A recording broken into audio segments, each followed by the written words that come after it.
الحمد لله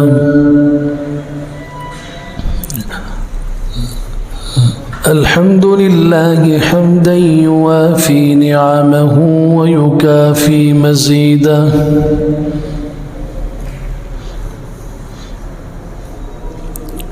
والصلاة والسلام على من بعث إلى كافة الخلق هاديا ومبشرا ونذيرا،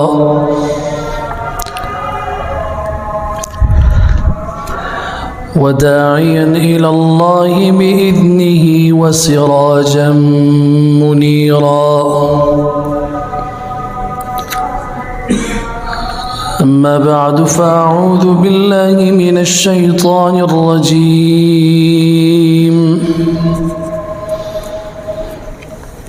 بسم الله الرحمن الرحيم.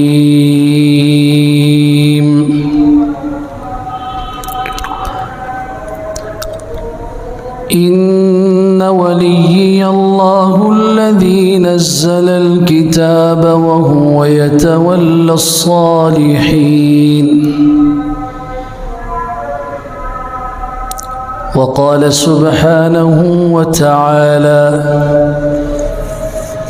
ولقد كتبنا في الزبور من بعد الذكر أن الأرض يرثها عبادي الصالحون.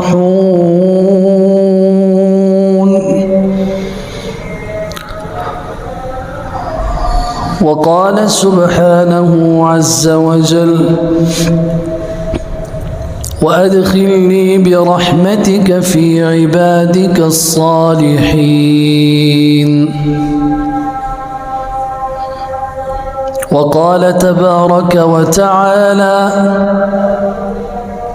رب هب لي حكما وألحقني بالصالحين.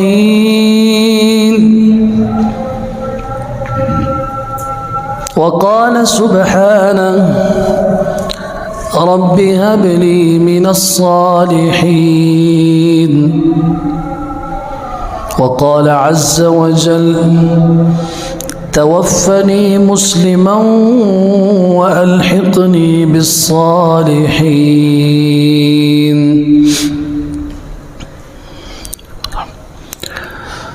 وعن أبي مرداس الأسلمي رضي الله تعالى عنه قال رسول الله صلى الله عليه وسلم: يقبض الصالحون الأول فالأول، وتبقى حثالة كحثالة التمر أو الشعير، لا يعبأ الله بهم شيئا.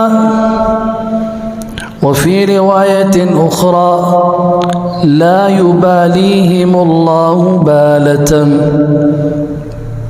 وقال عليه الصلاة والسلام: إن لله آنية في الأرض، وآنية ربكم قلوب عباده الصالحين، وأحبها إليه ألينها وأرقها، أو كما قال رسول الله صلى الله عليه وسلم: صدق الله وصدق رسوله المصطفى صلى الله عليه وسلم، ونحن على ذلك لمن الشاهدين والشاكرين، والحمد لله رب العالمين.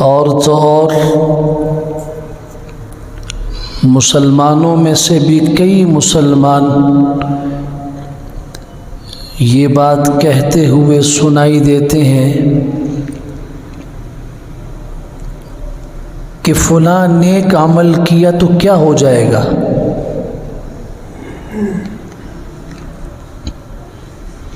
اور اگر فلاں نیک عمل کو چھوڑ دیا تو کون سا پہاڑ ٹوٹ جائے گا۔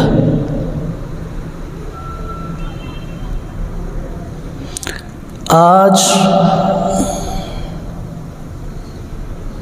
لوگوں کے دل سے نیکی اور نیک لوگوں کی محبت آہستہ آہستہ سے نکلتی جا رہی ہے،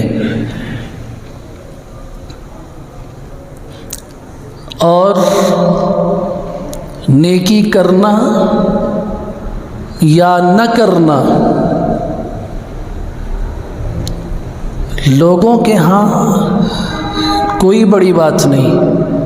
اگر کر لیا تو اچھی بات ہے، اور اگر نیک عمل کو چھوڑ دیا تو کوئی بڑا نقصان نہیں ہے۔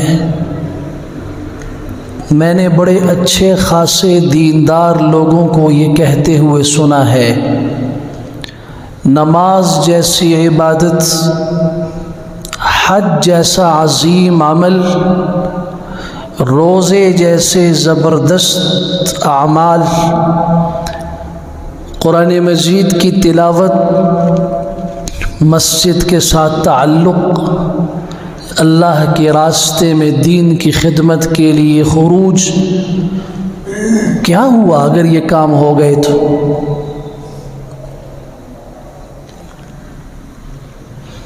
کسی نے کر لیا تو کیا ہو گیا؟ آج مسلمان یہ بات کہہ رہے ہیں۔ میں اللہ نے توفیق دی تو آج کے جمعے میں اس نیکی اور اس کو اختیار کرنے والے نیک آدمی کا مقام اور مرتبہ اللہ کی نظر میں کیا ہے، رسول اکرم صلی اللہ علیہ وسلم کے ارشادات کی روشنی میں کیا ہے۔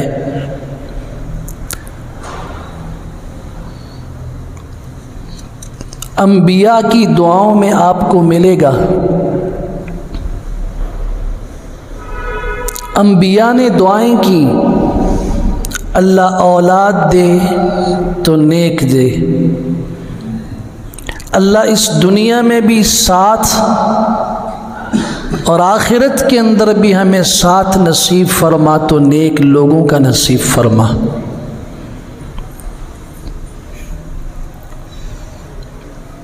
ہمارے معاشرے میں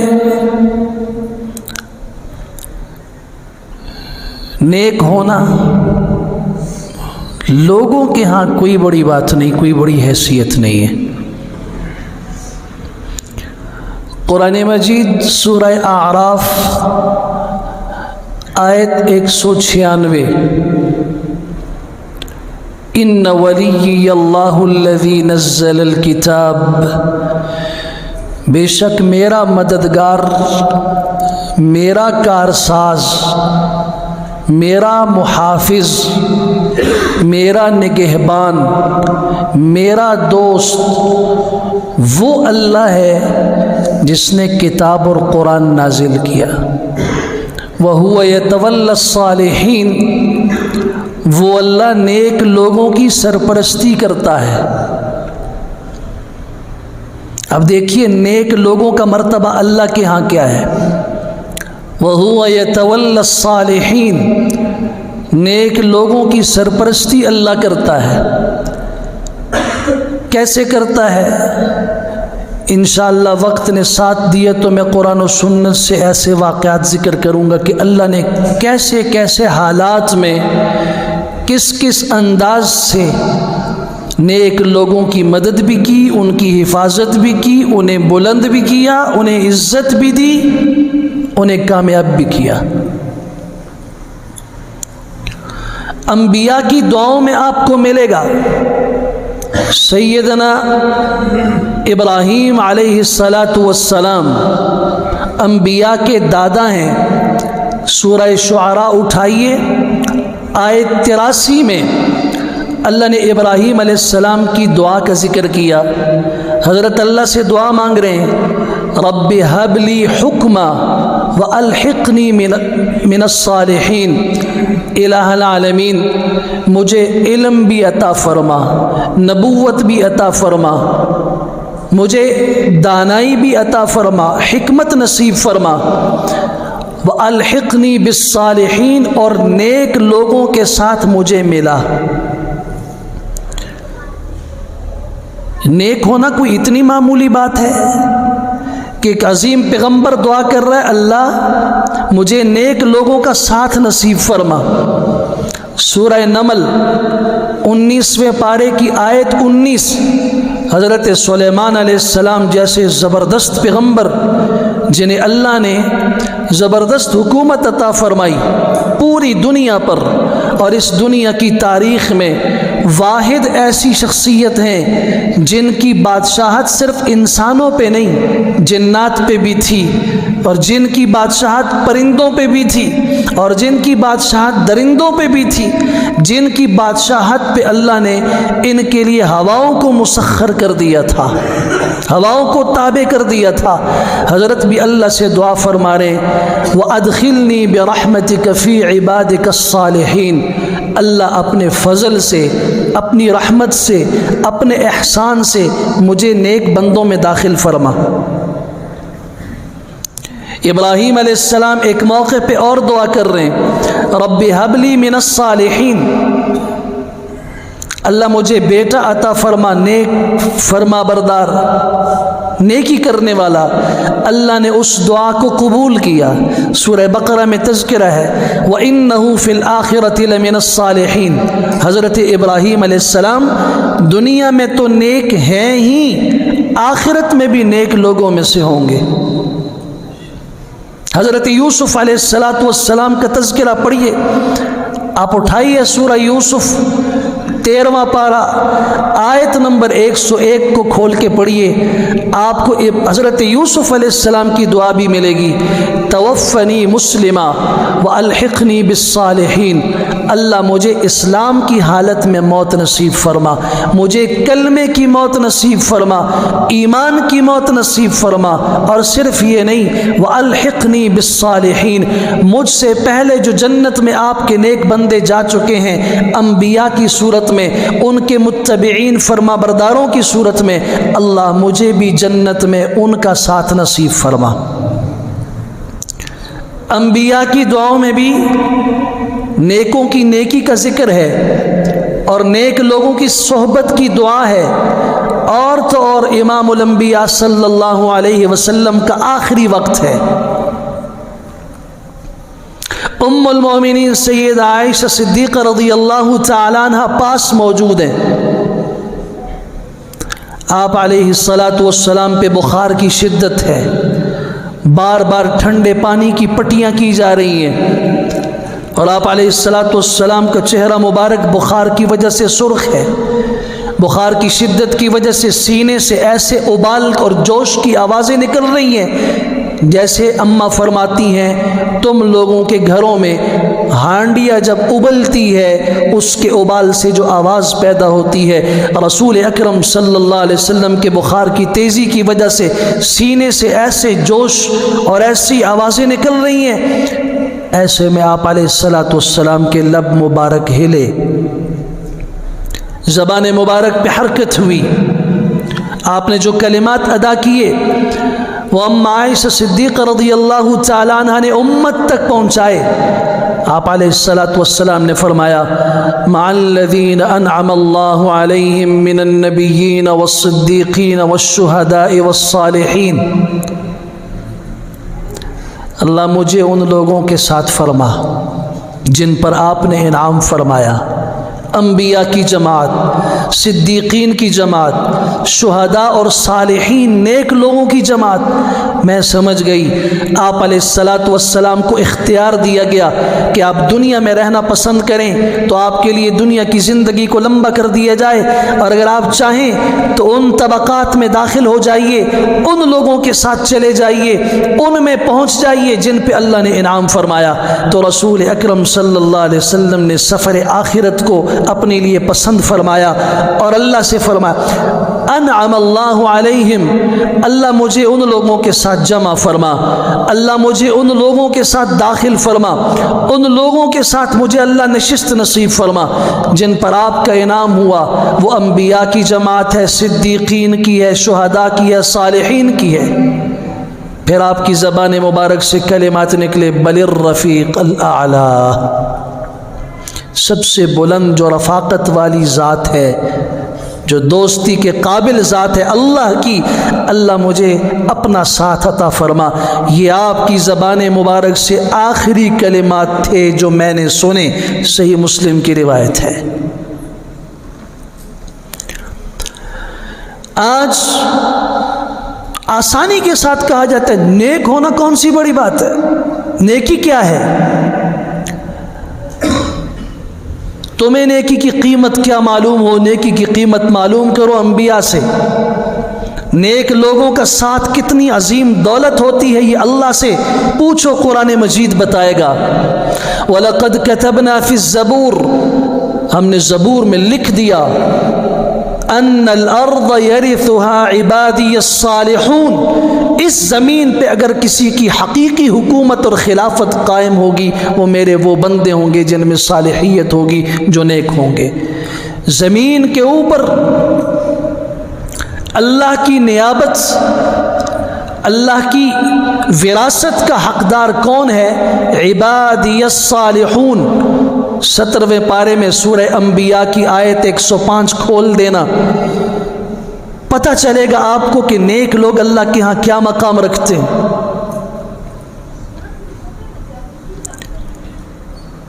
ابو مرداس اسلمی رضی اللہ تعالیٰ عنہ فرماتے ہیں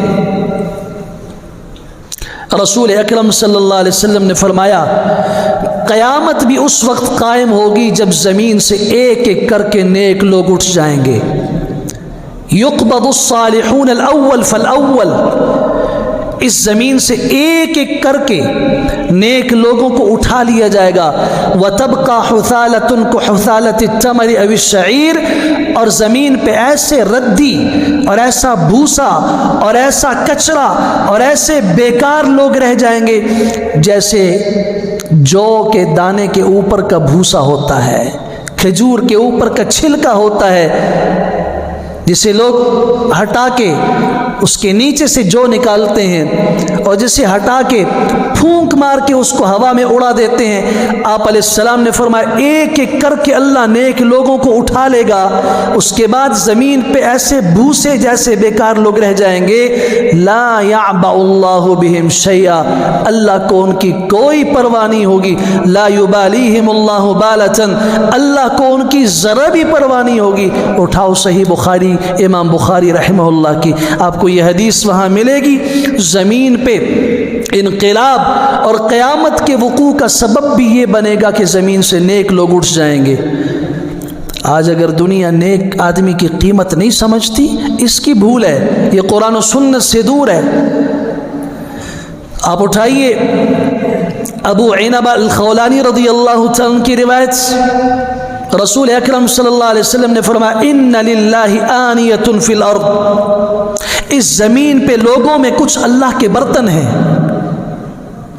زمین میں کچھ لوگ اللہ کے برتن ہیں۔ یا اللہ، اللہ کا برتن کیا مطلب؟ آپ علیہ السلام نے فرمایا وَآنِيَةُ رَبِّكُمْ قُلُوبُ عِبَادِهِ الصَّالِحِينَ، اس زمین پہ جو نیک لوگ ہیں، ان نیک لوگوں، ان صالح لوگوں کے دل یہ اللہ کے برتن ہیں۔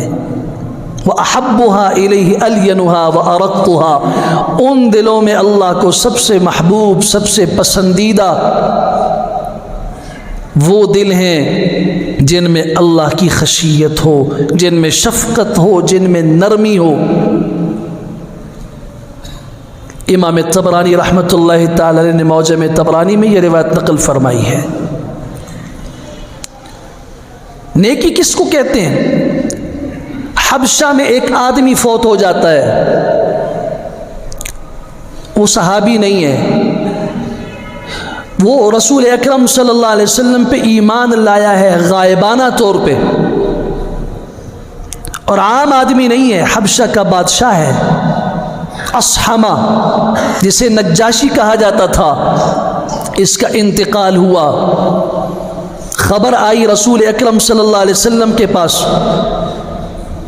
صحابی کہتے ہیں اللہ کے رسول صلی اللہ علیہ وسلم نے خود صحابہ کو بلایا اور فرمایا توفی رجل صالح من الحبشہ، حبشہ کی زمین پہ ایک نیک آدمی فوت ہوا ہے۔ صحابی اس لیے نہیں ہے کہ اس نے رسول اکرم صلی اللہ علیہ وسلم کو ایمان کی حالت میں دیکھا نہیں ہے، غائبانہ ایمان لایا۔ توفی رجل صالح من الحبشہ، حبشہ کی زمین پہ ایک نیک آدمی فوت ہوا، فہلم آؤ فصلوا علیہ، اس کا نماز جنازہ پڑھو۔ فصلی النبی صلی اللہ علیہ وسلم، اللہ کے رسول صلی اللہ علیہ وسلم نے نماز جنازہ پڑھایا۔ کس انداز سے پڑھایا؟ ہمیں حکم دیا صفے بناؤ، فصففنا ونحن معه صفوف، ہم نے حضور صلی اللہ علیہ وسلم کے پیچھے صفے بنائی، آپ علیہ الصلاۃ والسلام نے نماز جنازہ پڑھائی، ایسے کیفیت کے ساتھ ہم نے صفیں بنائی جیسے جنازہ ہمارے سامنے رکھا گیا ہو، حالانکہ جنازہ ہمارے سامنے نہیں تھا۔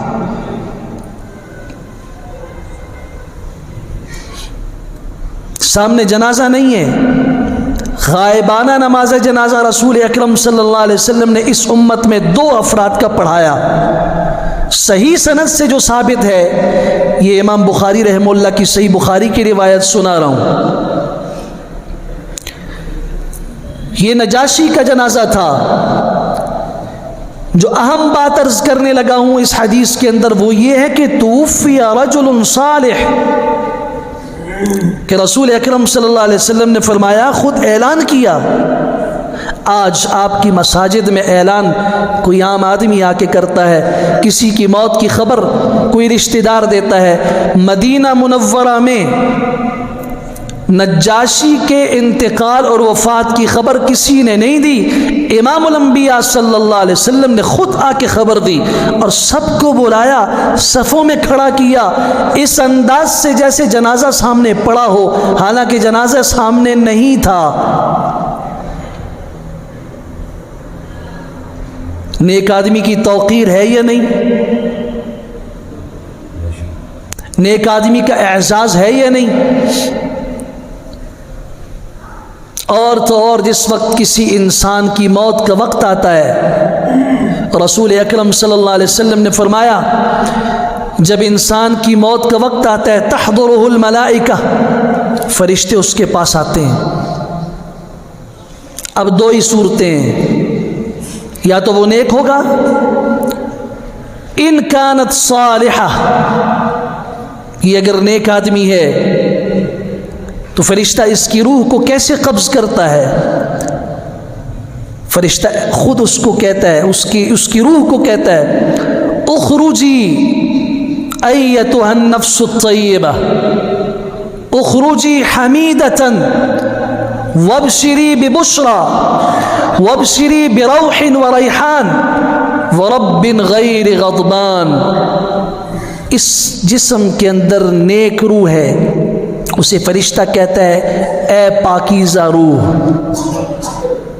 اے قابل تعریف جان، اللہ کی طرف سے جنت کی اور رحمتوں اور راحتوں اور سکون اور چین کی بشارت اور خوشخبری سن، نکل جا بڑے آرام سے، اور ساتھ اس بات کی بشارت بھی سن لے کہ اب تیرا جانا ایسی ذات کے پاس ہے، ایسے رب کے پاس ہے، راض عنک غیر غضبان، جو تجھ سے راضی ہے، تجھ سے ناراض نہیں ہے۔ یہ نیک آدمی کا اعزاز ہے یا نہیں ہے؟ فرشتہ بھی اس کی عزت کر رہا ہے۔ فرشتے کو روح کے قبض کرنے کے لیے کون بھیجتا ہے؟ اللہ ہی بھیجتا ہے، اور اللہ ہی حکم دیتا ہے جا کے میرے بندے کو اس کی روح کے نکلنے سے پہلے جنت کی بشارت سنا دے۔ اور اگر بری روح ہے تو پھر فرشتہ اسے کہتا ہے ایتھا النفس الخبیثہ، اے خبیث، اے گندی جان، گندی روح، نکل سختی کے ساتھ اور آگے بشارت سن لے عذاب اور جہنم کی، اور ایسے رب کے پاس تیرا لے جانا ہے جو رب تجھ سے ناراض ہے، تجھ سے خوش نہیں ہے۔ پھر اسی نیک آدمی کی روح نکل گئی، یوں اس کو نکال کے جنت سے لائے ہوئے مشک اور زعفران اور عنبر کے اس رومال میں اس کو لپیٹ کے تھال میں رکھے ہوئے اسے اٹھا کے جب فرشتہ لے کے جاتا ہے، جب فرشتے نے نکالی، فرشتوں کی باقی جماعت جو اطراف پہ کھڑی ہوتی ہے وہ بھی یہی کلمات کہتی ہے، اس کے بعد پہلے آسمان پہ فرشتے یہی کلمات کہتے ہیں، پھر دوسرے تیسرے ساتویں، یہاں تک کہ اس کی روح کو اللہ کے حضور پیش کر دیا جاتا ہے، اور پھر اللہ فرماتے ہیں اس کو علیین کے اندر چھوڑ دو، جو جنت کا سب سے اونچا مقام ہے۔ یہ نیک آدمی کا اعزاز ہے یا نہیں؟ پھر اس نیک آدمی کو آپ لوگ کندھوں پہ اٹھاتے ہیں، آپ سمجھتے ہیں کہ ہم نے ایک شخص کو اٹھایا اور لے گئے۔ زبان حال سے رسول اکرم صلی اللہ علیہ وسلم نے فرمایا اذا حملت الجنازہ علی اعناقکم، تم جنازے کو اپنے کندھوں پہ اٹھاتے ہو، اور اٹھا کے جب اسے لے جا رہے ہوتے ہو، وہ زبان حال سے وہ کہہ رہا ہوتا ہے قدمونی، مجھے جلدی سے آگے لے جاؤ، جنت میری منتظر ہے، آگے کے خوبصورت مناظر میرے انتظار میں ہیں، میرا رب مجھ سے ملاقات کرنے والا ہے، میں اپنے رب سے ملنے والا ہوں۔ وہ کہتے قدمونی، مجھے جلدی سے آگے لے جاؤ۔ اگر اللہ تعالیٰ اس کی زبان کو حرکت کی اجازت دیتے تو یہ کائنات کے اطراف اس کی زبان سے نکلے ہوئے کلمات سن رہے ہوتے۔ جب رسول اکرم صلی اللہ علیہ وسلم نے فرما دیا اس میں شک اور شبہ کی ذرہ برابر گنجائش نہیں ہے، وہ کہہ رہا ہوتا ہے مجھے جلدی سے لے جاؤ، مجھے اپنے مقام پہ لے جاؤ، جس مقام کے لیے اللہ نے مجھے بنایا تھا اور جس مقام کو اللہ نے میرے لیے بنایا تھا۔ وہیں پہ اگر وہ رجل صالح نہیں ہے تو وہ کہتا ہے مجھے کس طرف لے جا رہے ہو، نہ لے جاؤ مجھے، آگے ہلاکت، آگے تباہی اور بربادی اور جہنم کے عذابات میرے منتظر ہیں۔ یہ بھی اللہ کی رحمت کا فیصلہ ہے کہ اللہ نے عذابات قبر کو پوشیدہ رکھا، اللہ نے ان معاملات کو لوگوں کی نظروں سے پوشیدہ رکھا، ورنہ آپ نے فرمایا اگر عذاب قبر کو میرے دل میں خواہش آئی میں اپنے رب سے درخواست کروں کہ میری امت کو عذاب قبر دکھایا جائے، اگر مجھے اس بات کا خوف اور ڈر نہ ہوتا کہ تم اسے سن کر، تم اسے دیکھ کر اپنے مردوں کو قبر میں دفن کرنا چھوڑ دو گے، میں اپنے رب سے یہ درخواست کر دیتا۔ میرے اور آپ کی نظر میں کیا اہمیت ہے نیکی کی؟ نیک آدمی کا کیا مقام ہے؟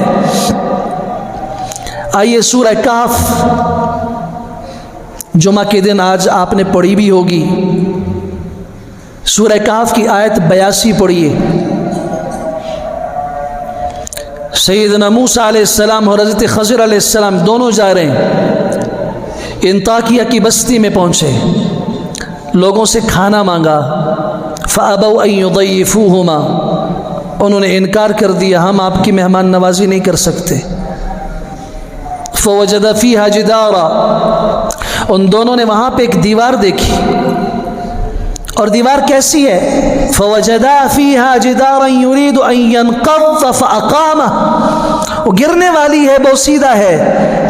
حضرت خضر نے اس کو ٹھیک کر کے کھڑا کر دیا۔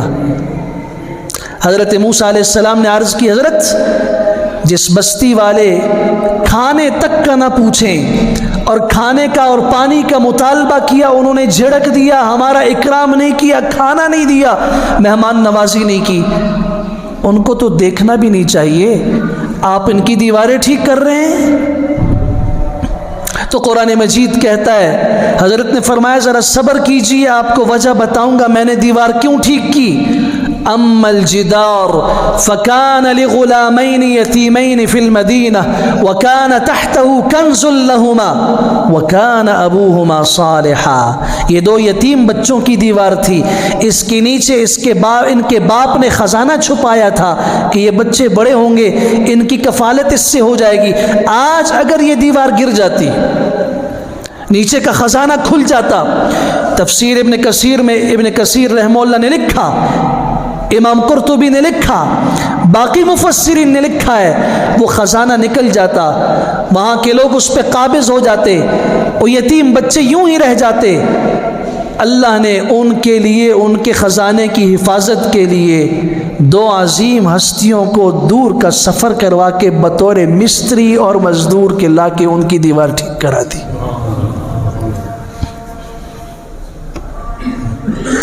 اس بستی میں کیوں آئے حضرت؟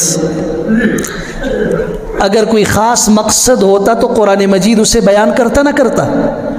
قرآن نے صرف یہ بیان کیا، بس دیوار گر رہی تھی اس کو ٹھیک کر دیا۔ وجہ کیا تھی؟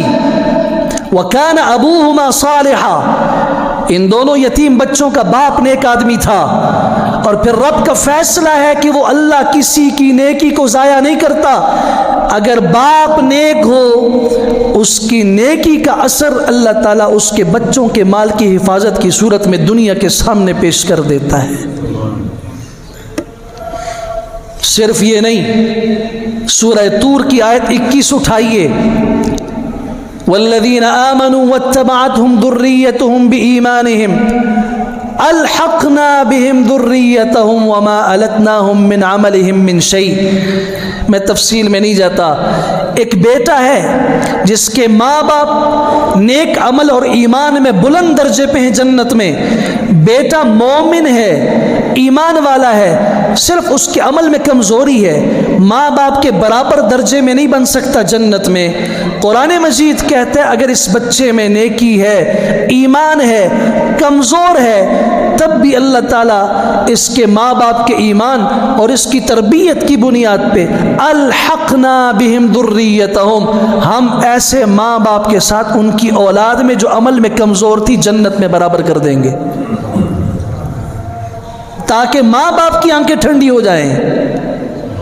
وجہ بھی بیان فرمائی، یہ تو عمل میں کمزور ہے، نہیں، ماں باپ اپنے بیٹوں سے، اپنی اولاد سے محبت رکھتے ہیں، وہ کتنے ہی کمزور کیوں نہ ہو۔ آج ماں باپ جنت میں بلندی پہ ہیں، بیٹا جنت میں درجے میں نیچے ہے، ماں باپ کی آنکھیں تب ٹھنڈی ہوں گی کہ بیٹا ہمارے ساتھ ہوتا،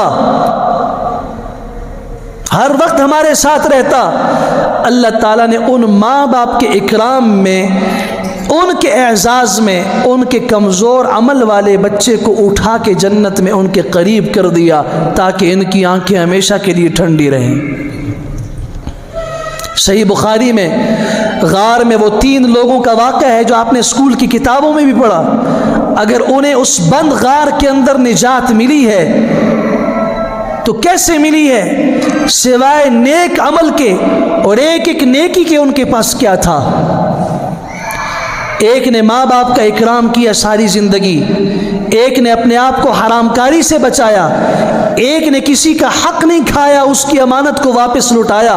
ان 3 نیک اعمال کی بنیاد پہ اللہ تعالیٰ نے انہیں اس غار کے مصیبت سے، اس سختی سے نجات عطا فرمائی۔ کیسے آپ کہہ سکتے ہیں کہ نیکی میں کیا طاقت ہے؟ آج کیسے آدمی کہتا ہے بھائی نیکی کیا ہے، نماز پڑھ لی تو کیا ہوا، چھوڑ دی تو کیا نقصان ہوا؟ ایک دیندار آدمی کو یہ کہتے ہوئے سنا، اصل محبت ہے جی دل کے اندر، باقی یہ تو بہانے ہیں، یہ نہ بھی ہو کچھ نہیں ہے۔ آپ کیسے مسلمان ہو؟ قرآن مجید تو نیک لوگوں کی اور نیکی کی قوت اور طاقت بتا رہا ہے۔ اللہ کے رسول صلی اللہ علیہ وسلم فرما رہے، اللہ خود فرماتے ہیں اعددت لعبادی الصالحین ما لا عین رأت ولا اذن سمعت ولا خطرت على قلب بشر، میں نے اپنے نیک بندوں کے لیے، یہاں عبادی نہیں ہے، اعددت لعبادی الصالحین، میں نے اپنے نیک بندوں کے لیے وہ کچھ تیار کیا ہے جنت میں۔ میری اور آپ کی کیا دعوت ہوگی؟ آج فخر سے ایک آدمی اپنے بیٹے کے ولیمے میں کہتا ہے آپ شریک ہوں جی، آپ کو کھانے کھا کے مزہ آ جائے گا۔ پھر جب ہم کھانا کھا رہے ہوتے ہیں بار بار آ کے پوچھا جاتا ہے کھانا کیسے لگا، اچھا بنایا؟ ہاں بس بندہ بڑا کاریگر تھا اور ہم نے پیسوں کو نہیں دیکھا۔ آج دعوت کرنے والا، اپنے دسترخوان پہ بلانے والا فخر سے بار بار پوچھتا بھی ہے، پہلے بھی کہتا ہے آپ کی کیا دعوت ہوگی، میری کیا حیثیت ہے دعوت کی؟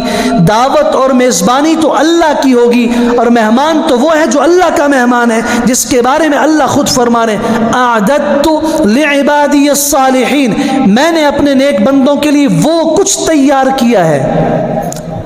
آج ہی بتایا جا رہا ہے، ترغیب دی جا رہی ہے تاکہ بندے کے دل میں شوق پیدا ہو کہ یہ اللہ کے دسترخوان کا مہمان بنے، یہ غفلت کی زندگی نہ گزارے۔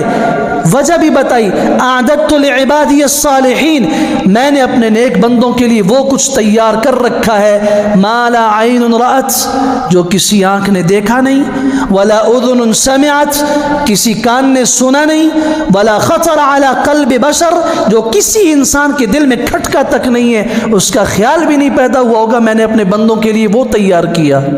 صرف بندوں کے لیے نہیں، نیک بندوں کے لیے۔ اللہ اکبر۔ صحیح مسلم کی حدیث اٹھائیے، نیک آدمی اللہ کے ہاں کتنا محبوب ہے۔ رسول اکرم صلی اللہ علیہ وسلم نے فرمایا، سیدنا ابو موسیٰ اشعری رضی اللہ عنہ فرماتے ہیں، نیک آدمی جو خواب دیکھتا ہے، خواب،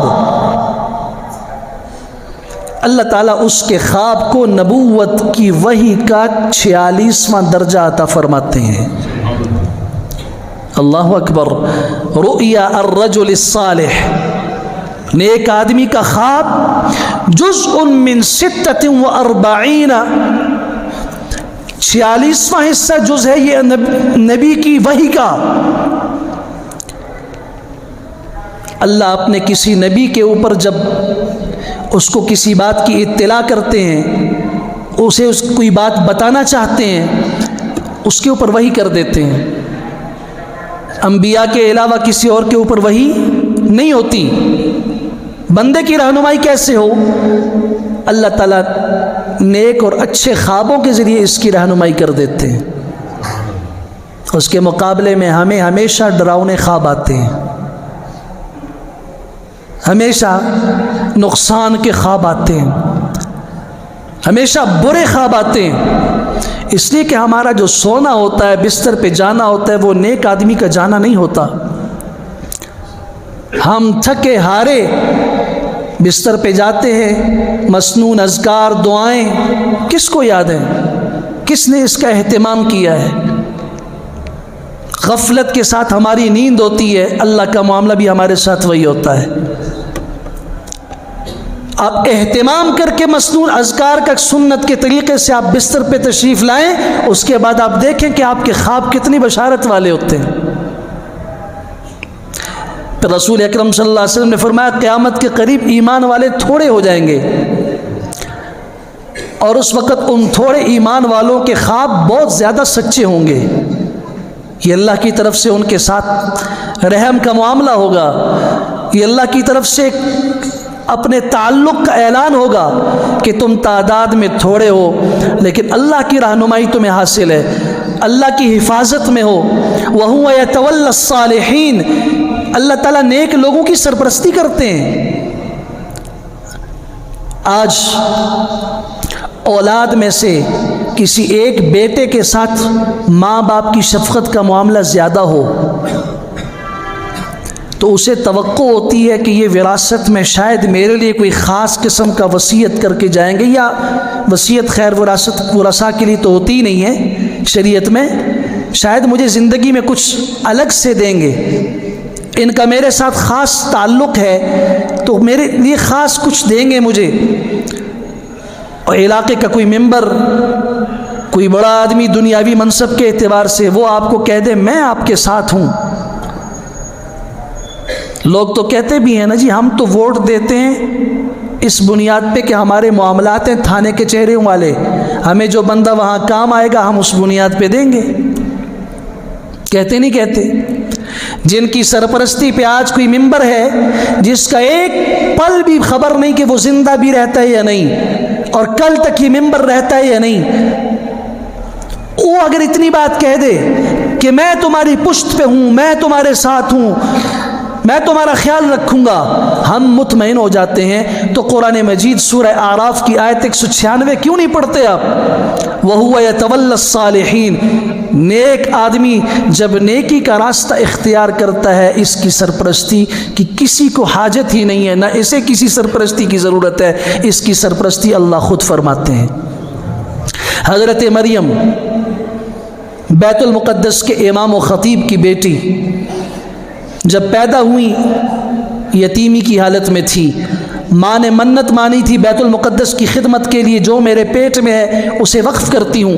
اللہ نے بیٹی دے دی، اس کو مسجد اقصیٰ کے کونے مشرقی طرف چھوڑ دیا، چھوٹے سے حجرے میں جھونپڑی میں وہ مسجد کی خدمت کر رہی ہے. بچی ہوتے ہوئے حضرت زکریا علیہ السلام ان کے خالو ہیں، کفیل ہیں، کھانا لے کے آ رہے ہیں. قرآن کہتے ہیں کلما دخل علیہا زکریا المحراب وجد عندها رزقا. ایک دفعہ نہیں، کلما، جب بھی حضرت زکریا علیہ السلام محراب میں اس جھونپڑی میں مریم کے پاس داخل ہوئے، وہاں عجیب و غریب قسم کے رزق دیکھے، عجیب و غریب قسم کے بے موسم پھل دیکھے. انا لکی ھذا، مریم کہاں سے آئے؟ مفسرین نے لکھا ہے اس علاقے میں وہ پھل نہیں ہوتا تھا، اس موسم میں وہ پھل نہیں ہوتا تھا.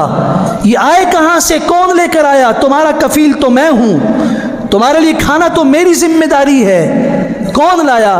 قالت ہوا من عند اللہ، اللہ کی طرف سے آیا.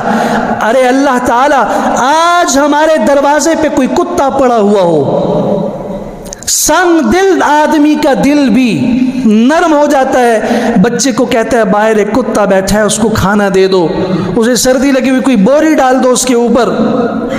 ایک سنگ دل انسان اپنے دروازے پہ آئے ہوئے کتے کا خیال رکھتا ہے کہ وہ بھوکا نہ رہ جائے، فقیر کا خیال رکھتا ہے. جس اللہ کے گھر کی خدمت کے لیے ماں اپنی ایک بیٹی کو وقف کر دے گی، اس نیک بی بی مریم کا اللہ خیال نہیں رکھے گا؟ ایک اصول بتا دیا اس زمن میں. امام قرطبی رحمہ اللہ نے تفسیر احکام القرآن میں لکھا ہے اس آیت کے ضمن میں کہ جو انسان بھی محراب و منبر کی خدمت اور دین کی خدمت کے لیے نکلے گا، اللہ اسے بے موسم پھل دے گا، اللہ اسے وہاں سے رزق دے گا جسے دنیا بھی دیکھ کے حیران ہوگی. ہمارے مولوی صاحب کی تنخواہ تو 15,000 روپے ہے، 12,000 روپے ہے، لباس ان کا ہم سے زیادہ صاف اور اعلیٰ ہے، جوتے ان کے ہم سے اچھے ہیں، کھانا یہ ہم سے اچھا کھاتے ہیں، سفر ان کا ہم سے اچھا ہوتا ہے. یہ بات دنیا والوں کو سمجھ نہیں آئے گی. اور قرآن مجید نے اعلان کر دیا تھا کہ مریم نے کون سی کمائی کے لیے مسجد کی خدمت کی تھی، کون سی تنخواہ تھی ان کی. پہلے تو اللہ نے کفالت کے لیے ایسی عظیم ہستی کا انتخاب کیا جو نبی تھے. حضرت زکریا جیسے شخص خادم بن کے کھانا لا رہے ہیں. اللہ اکبر. خالو بھی ہیں، رشتے میں بھی بڑے ہیں، نبی ہیں، روحانی اعتبار سے بھی بڑے ہیں. اللہ نے انہیں خادم بنایا، کھانا لے کے آ رہے ہیں. اور پھر اللہ تعالیٰ نے اس کی ضرورت بھی نہیں چھوڑی. اللہ نے حضرت زکریا علیہ السلام کو بھی ایک پیغام دے دیا. حضرت کے ہاں بھی اولاد نہیں تھی، عمر 100 سال سے اوپر ہو چکی تھی. جب دیکھا بے موسم پھل حضرت مریم کو مل رہے ہیں تو قرآن کہتا ہے ہنالک دعا زکریا ربہ. اسی جگہ پر حضرت زکریا علیہ السلام نے اللہ سے دعا کی، یا رب اگر مریم کو بے موسم پھل تو دے سکتا ہے تو زکریا بوڑھے کو بے موسم اولاد کیوں نہیں دے سکتا؟ واشتعل الرأس شیبا رب انی وہن العظم منی، اللہ میری ہڈیاں بھی کمزور ہو گئی ہیں۔ حضرت کے اپنے کلمات سورہ مریم 16ویں پارے میں پڑھیے، وہن العظم منی، میری ہڈیاں کمزور ہو گئیں، واشتعل الرأس شیبا، بال سفید ہو گئے۔ اللہ نے فرمایا بیٹا دوں گا، اور بیٹے کا نام بھی خود رکھوں گا، اور ایسا نام رکھوں گا جو اس سے پہلے کسی کا رکھا بھی نہیں گیا۔ لم نجعل له من قبل سمیا، حضرت زکریا جیسا بیٹا اللہ نے دیا۔ نیکی کبھی ضائع نہیں ہوتی۔ مسجد کی خدمت پہ ایک سیاہ عورت مسجد نبوی کی خدمت کرنے والی جب فوت ہوئی، اللہ کے رسول صلی اللہ علیہ وسلم کو جنازے کا نہیں بتایا گیا۔ آپ نے اگلے دن پوچھا وہ عورت نظر نہیں آ رہی، صحیح بخاری کے الفاظ ہیں، وہ عورت کہا جی اس کا رات کو انتقال ہو گیا، تم نے مجھے جنازے کا کیوں نہیں بتایا؟ معمولی عورت تھی، سیاہ فام عورت تھی، ایک خادمہ تھی، غلام اور باندی تھی، ہم نے آپ کو رات کے اندھیرے میں تکلیف دینا مناسب نہیں سمجھی، جنازہ پڑھا کے دفن کر دیا۔ دلونی علی قبرہا، اس کی قبر بتاؤ کہاں پہ ہے؟ قبر بتائی گئی، اللہ کے رسول صلی اللہ علیہ وسلم نے کھڑے ہو کے اس پہ نماز جنازہ ادا کیا۔ پوری امت میں واحد یہ عورت ہے، ایک عورت جو مسجد کی خادمہ تھی، اس کی قبر پہ تدفین کے بعد اللہ کے رسول صلی اللہ علیہ وسلم نے نماز جنازہ پڑھا ہے۔ نیک عمل ضائع ہو جائے، ان اللہ لا یضیع اجر المحسنین، نیکی کرنے والے کے اجر کو اللہ ضائع نہیں کرتا۔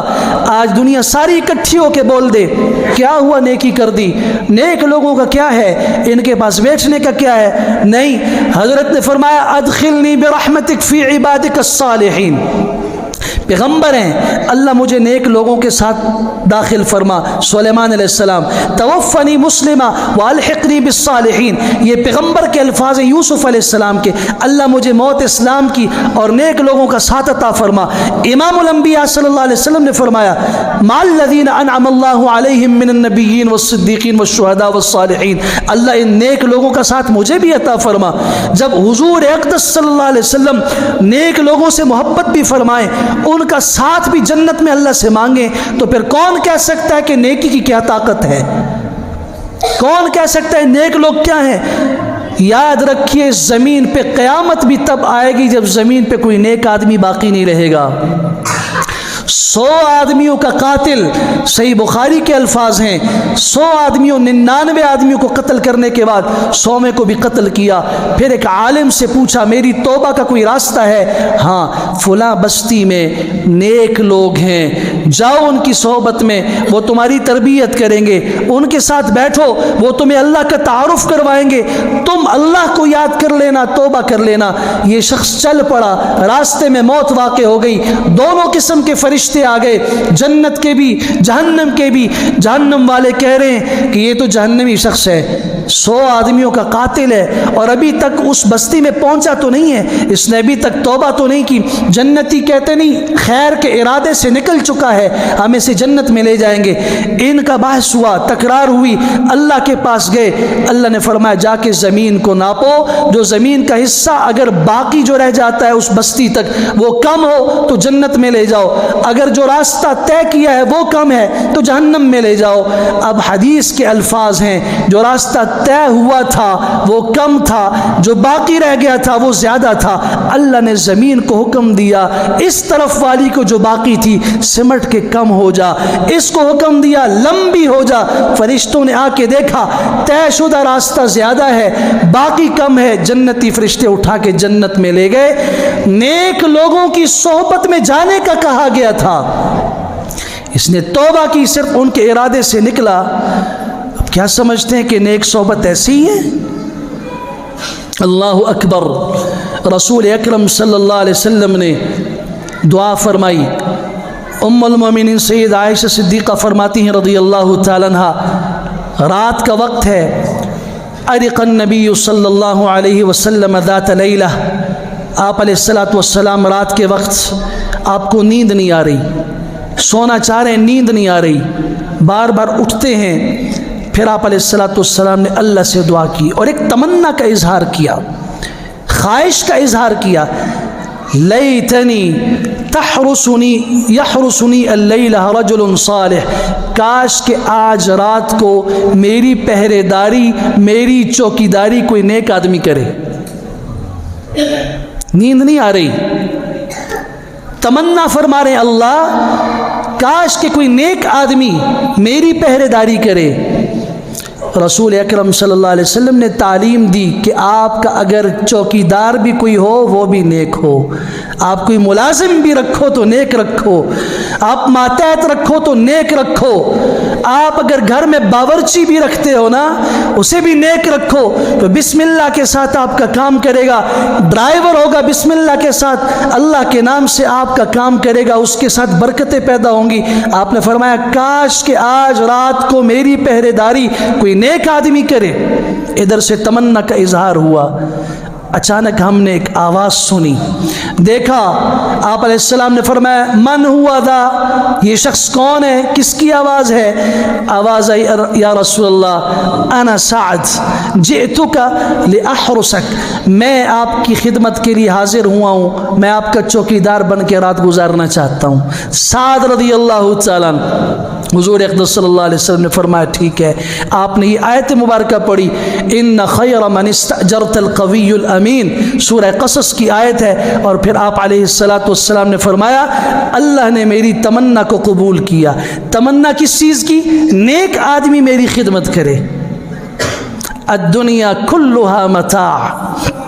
عبداللہ ابن عمرو بن عاص رضی اللہ عنہ فرماتے ہیں اللہ کے رسول صلی اللہ علیہ وسلم نے فرمایا پوری دنیا ایک فائدہ ہے، سامان ہے اللہ کی طرف سے۔ وَخَيْرُ مَتَاعِ الدُّنْيَا الْمَرْأَةُ الصَّالِحَةُ، اور دنیا کا بہترین متاع، بہترین سامان نیک بیوی ہے، بیوی نہیں، المرأة الصالحہ، نیک بیوی ہے۔ اللہ تعالی ہمیں ہر طرف نیکیاں نصیب فرمائے، ہمارا بازو ہو نیکی سے بھرا ہوا ہو، ہمیں بھائی اللہ دے، نیک بھائی دے، اللہ ہمارے ماں باپ کو بھی نیک بنائے، اللہ ہماری اولادوں کو نیک بنائے۔ ابراہیم علیہ السلام اللہ سے دعا مانگ رہے ہیں، جب بیٹا اللہ نے نہیں دیا تھا رب ہب لی من الصالحین، اللہ نیک بیٹا دے دے، نیک بیٹا دے دے۔ اللہ ہمیں اولاد بھی نیک، جو اولاد دے رکھی اللہ اسے آج آپ قدرت رکھتے ہیں اسے نیک بنا دیجئے۔ ہماری مجلسوں میں بیٹھنے والا ہمارا ساتھی بھی نیک ہو، ہمارا ملازم بھی نیک ہو۔ اگر ہم کسی کے ہاں ملازمت کر رہے ہیں تو جس کی ملازمت ہم کر رہے ہیں وہ مالک بھی نیک آدمی ہو۔ ہم جس گاڑی میں سفر کریں اللہ اس ڈرائیور کو بھی نیک بنا، ہر طرف نیکیوں کی ایک بہار ہو، پھر دیکھیے آپ زندگی میں کیسا سکون پیدا ہوتا ہے۔ وآخر دعوانا الحمد للہ رب العالمین۔